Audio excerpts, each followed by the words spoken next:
ইলিয়াস হোসেন ভাই খুব কটূক্তির স্টাইলে কিছু কথা বলেছিল। আমি আজকে এই প্রথম এই বিষয়টা নিয়ে মুখ খুলতেছি।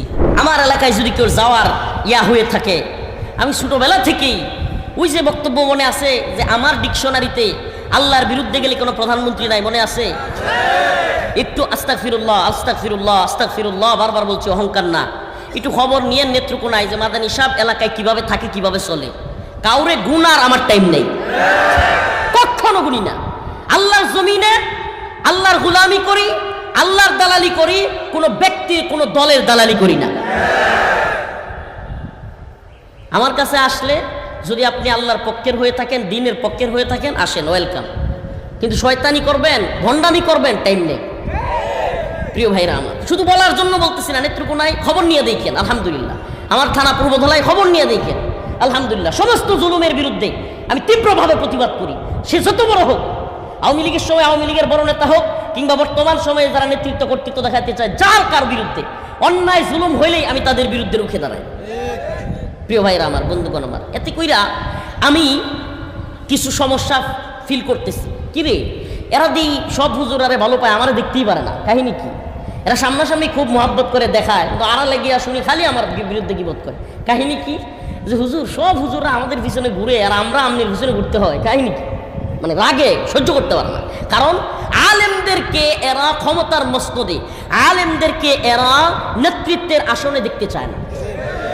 আপনারা মোল্লা মৌলবী মানুষ, মিলাদ কিয়াম করাইবেন, তারপর একটু জানাজা পড়াইবেন, হাদিয়া তৌফা কিছু দিলে খুশি থাকবেন, আমার বাপ মার লাগি দোয়া করাইবেন। আপনারা আবার নেতৃত্ব, আরে আপনারা বুঝেনটা কি? কয় না। আমাকে এক সাংবাদিক, আমার প্রিয় ভাই বলি, ইলিয়াস হোসেন ভাই খুব কটূক্তির স্টাইলে কিছু কথা বলেছিল। আমি আজকে এই প্রথম এই বিষয়টা নিয়ে মুখ খুলতেছি। আমি কেন ওই দিন টকশুতে, বা তার সাথে টকশু ছিল না, ওইটা আসলে আমাদের দুই মাজলুম ভাই আসিফ আদনান এবং জাকারিয়া মাসুদ, তাদের নামে জঙ্গি ট্যাগ দেওয়ার কারণে ওনার সাথে আমার খুব ভালো সম্পর্ক ছিল, ইলিয়াস ভাইয়ের সাথে ফোনে, যে ভাই এটা নিয়ে একটু কথা বলা দরকার, আবারও জঙ্গি নাটক শুরু হয়ে গেছে। তো এই বিষয়ে কথা বলতে গিয়ে উনি একটা অন্য সাইটে চলে গেছিল, এটা কোনো টকশো ছিল না। তো আমি কেন ওই দিন প্রতিবাদ জানাই নাই, আজকে বলেই ফেলি। আমি এই প্রথম কথাটা বলতেছি, কারণ কি জানেন, এই সাংবাদিক ইলিয়াস ভাই আমাদের ফারাবি নাম শুনছেন আপনারা, তার মুক্তিতে কি পরিমাণ অবদান রাখছে, অনেক চেষ্টা করছে। শুধু ফারাবি না, আরও অন্যান্য মাজলুম যারা আলেম ছিল, শেখ জসিমউদ্দিন রহমানী সহ আরও যারা ছিল, ওনাদের মুক্তির জন্য এই বান্দা চেষ্টা করে। এই জন্য আমি আসলে ওই টকশুতে তাকে বিরুদ্ধে নিয়ে আমি চাইলেই তাকে দাঁত ভাঙা জবাব দিতে পারতাম, অনেকগুলো কথা বলতে পারতাম।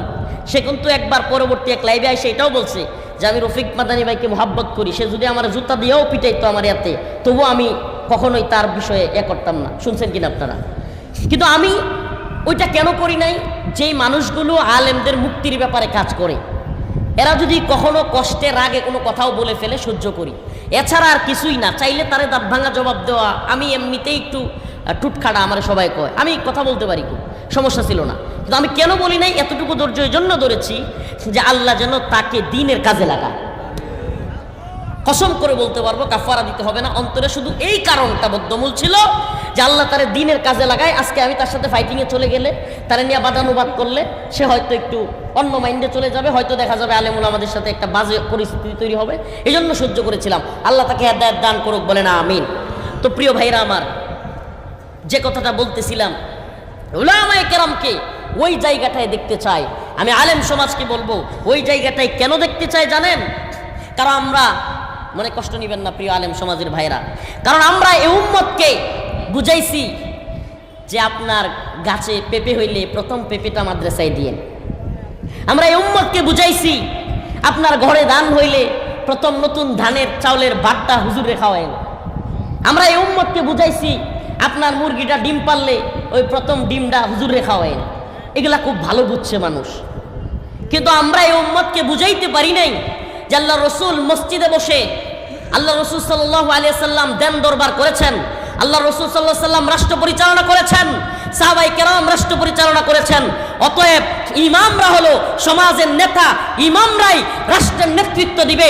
ইমামদের কাছ থেকে ওই সমস্ত নেতারা যারা কিনা সাদাবাজি, টেন্ডারবাজি, দুর্নীতি করে, তারা শিক্ষা নিবে এবং ইমামরাই সমাজের নেতৃত্ব কর্তৃত্ব স্থানে থাকবে। এটা আমরা এই সমাজে প্রতিষ্ঠিত করতে পারিনি।